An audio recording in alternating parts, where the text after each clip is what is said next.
Hey everybody, I'm Becca White. I lead production here at Cultivate Church. I've been on this team for nearly 10 years, and I am so thankful to get to talk with everybody today about some of the how and the why we operate the way we do at Cultivate.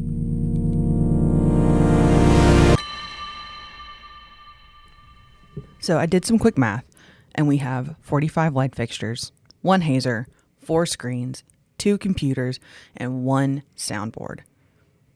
That is what gets us through every single experience at this church on a Sunday, students on Wednesdays, every men's night. And we need none of it. Just to do church, a booth team is not needed.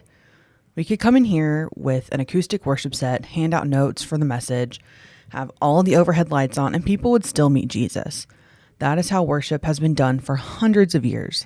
That's not how we have been called to do it as a church. We try to remove as many barriers as possible. We run our music loud so that you don't hear the person next to you and you don't worry about someone hearing you. During worship, we keep the lights dim so you aren't worried about being watched. We have creative lighting designed to visually convey the emotions and dynamics of the worship songs. We put lyrics on the screen so that you know the next word to songs that might be new to you or that you're uneasy about. And also so you aren't trying to balance a hymnal. We put the message notes on the screen so you can keep pace with the pastor. This is not everyone's cup of tea, and that's fine.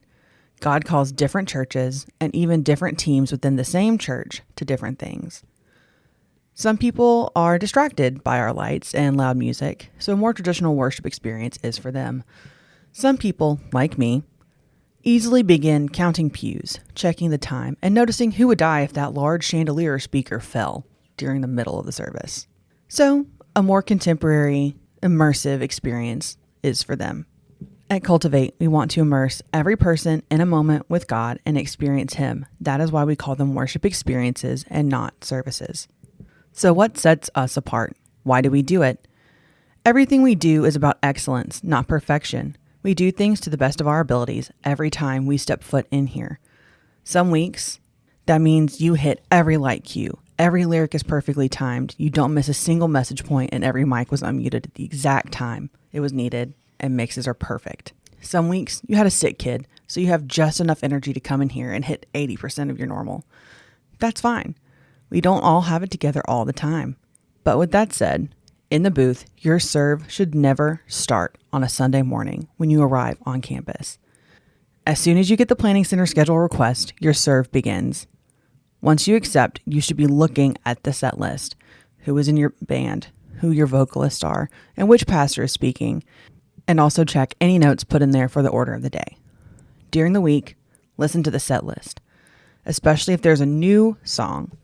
All the positions you serve in the booth should be doing this at least once before coming in on a Sunday. It helps you set expectations and prepare your workload mentally.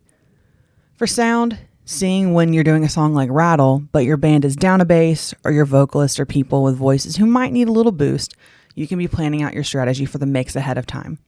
For lights, knowing who is where and what the songs are ahead of time are mandatory so that you can plan your cues. You don't have to do anything fancy, but walking in the door with a plan, preferably written out, makes practice go much more smoothly. For screens, it's as simple as making sure you know the words and timing them to the songs so that you can help lead the church, so you know which pastor is speaking, and if that determines if there are 3 verses or 30.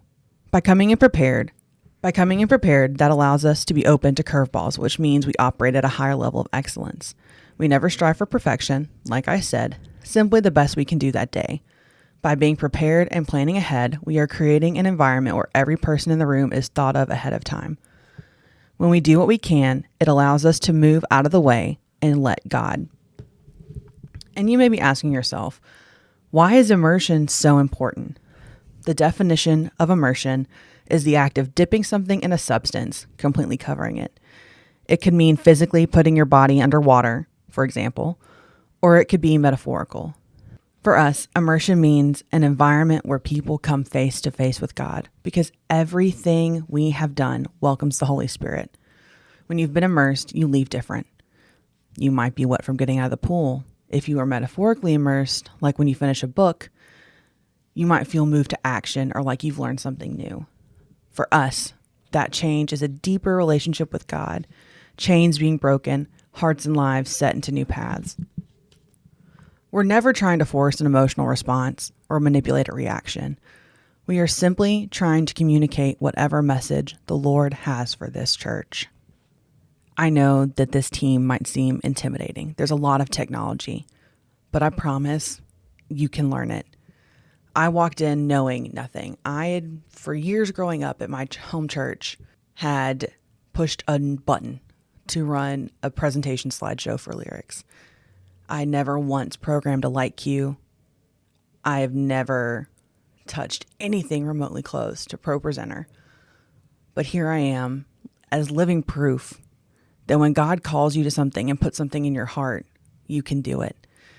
And so if you feel the tug to do more, be behind the scenes, help people meet God in such a special way, don't be afraid. Because like the famous saying, God doesn't call the qualified, he qualifies the called. Thanks.